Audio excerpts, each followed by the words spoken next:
bienvenue sur la chaîne de Silva. et Aegis. Bonjour, bonjour. Aujourd'hui, nous sommes sur World of Warcraft RP. Si vous connaissez le World of Warcraft basique, vous savez à peu près qu'est-ce qu'est le jeu, mais c'est une version complètement différente.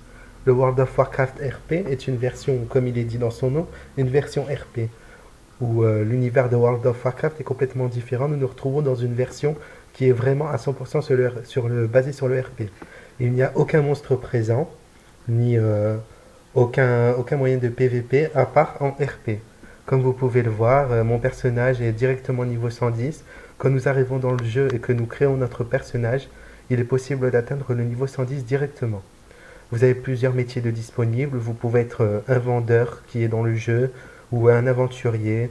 Vous pouvez rejoindre quand même une guilde, faire des aventures.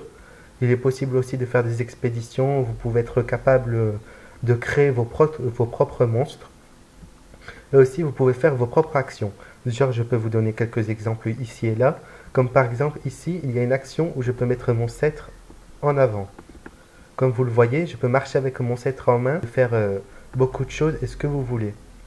Donc c'est vraiment un jeu basé sur le RP, du genre, c'est un jeu en ligne où il y a pas une grande communauté, étant donné que c'est un jeu qui n'existe depuis pas longtemps et que c'est une version alternative de World of Warcraft.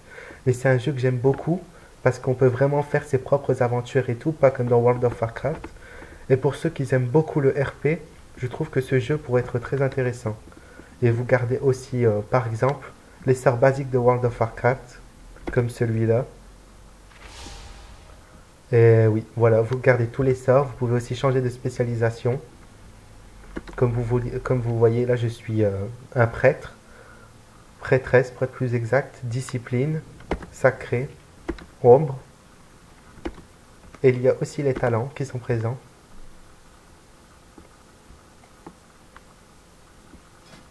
Voilà, vous voyez les talents qui sont ici, que vous pouvez changer parce que malgré que vous êtes sur une version RP, vous pouvez quand même utiliser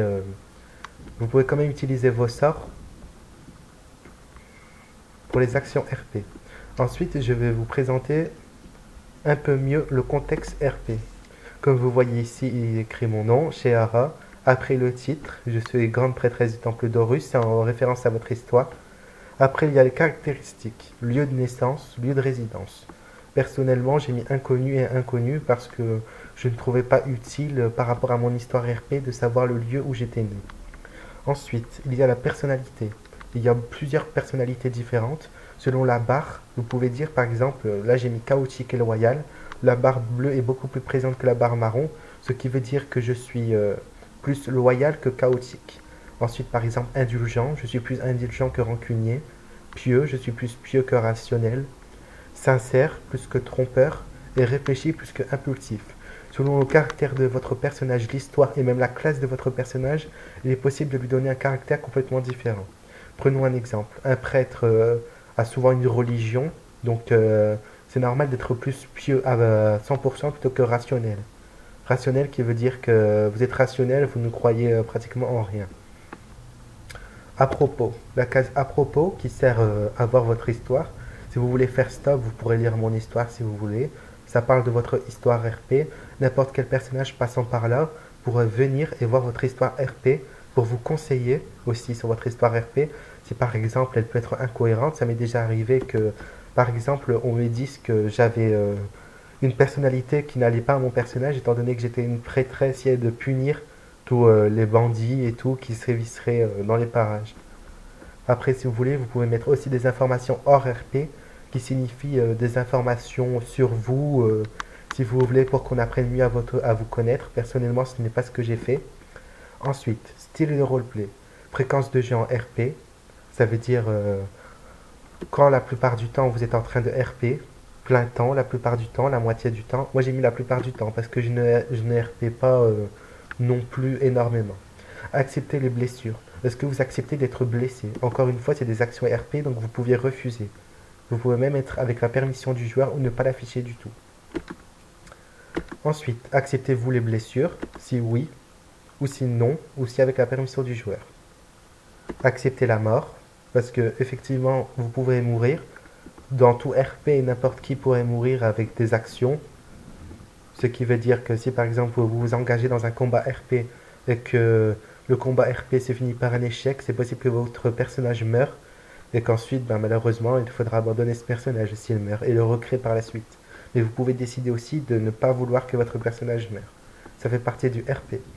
Ensuite, accepter la romance, accepter que votre personnage tombe amoureux d'un autre personnage, ainsi de suite, ou si vous refusez catégoriquement que votre personnage tombe amoureux. Ou encore une fois, avec la permission du joueur. C'est-à-dire si par exemple vous êtes dans une action RP où l'un des personnages est en train de vous draguer et que vous acceptez que vous finissez ensemble, c'est tout à fait possible aussi. Ensuite, appartenance à la guilde. Vous pouvez appartenir à une guilde RP ou aussi en hors RP, ou bien sûr encore une fois ne pas afficher du tout. Donc, maintenant qu'est-ce qu'il y a à retenir de ce jeu? Je trouve que c'est un jeu moi-même très intéressant, je ne le connais pas depuis très longtemps, mais avec tout ce que je vous ai présenté, je trouve vraiment que le jeu peut vous apporter, peut vous apporter des moments d'amusement. Moi, quand j'étais sur ce jeu, personnellement, je l'ai aimé tout de suite. Au départ, quand on m'a présenté ce jeu, j'ai été très sceptique. Je me suis dit, oh non, c'est un peu RP, je pense pas que je vais aimer et tout. Mais finalement, quand on aime bien l'aventure et qu'on aime bien changer des choses, comme par exemple là, avoir un marchand et tout, les gens créent leur propre bâtisse et tout. Je trouve que c'est vraiment très intéressant d'être dans un milieu où on peut évoluer tout simplement. Est-ce qu'on peut mourir? Oui, comme je l'ai expliqué il y a un instant, on peut très bien mourir. Après, c'est comme je l'ai dit, c'est dans une action RP. Mais si par exemple un personnage est en colère contre vous par rapport à une histoire RP et qu'il décide de vous défier, encore une fois, c'est à vous d'accepter ou pas. Mais j'ai déjà rencontré une personne dans une expédition qui a accepté de mourir. Et donc, qu'elle a fini morte et qu'elle a dû recréer son personnage et mourir, quoi. Parce qu'elle était morte, tout simplement. Et donc, après, franchement, il y a plusieurs choses intéressantes. Vous pouvez vraiment tout faire. Là, je vais vous faire un exemple. Je peux me téléporter n'importe où, juste en tapant la bonne commande. Dans une prochaine vidéo, si vous voulez, je pourrais vous montrer plus de commandes et même vous montrer comment installer le jeu. Parce que comparé au World of Warcraft basique, le jeu ne s'installe pas aussi facilement. Il y a quand même quelques catégories à prévoir, quelques petites choses qu'il faut savoir sur les dossiers et tout. Et donc, mais franchement, je trouve très intéressant. Comme vous pouvez voir, les chargements sont identiques au vrai World of Warcraft. C'est vraiment le monde de World of Warcraft, mais en RP, quoi, sans créatures. Mais on peut vraiment tout faire nous-mêmes. Je trouve que c'est vraiment intéressant. Comme vous voyez, la ville de Hurlevent est la même et tout. Moi, personnellement, je trouve que c'est très intéressant. Même les montures, même les montures sont identiques. Je peux vous faire montrer l'exemple d'une monture. Les montures aussi, vous pouvez vous les avoir vous-même avec une commande. Donc je trouve vraiment que c'est très utile. Sur ce, la vidéo est terminée. Merci d'avoir regardé. Il faut pas avoir froid. Oui. Sur le vent. N'oubliez pas de liker, de commenter, de vous abonner si la vidéo vous a plu. Abonnez-vous! Et sur ce, ciao!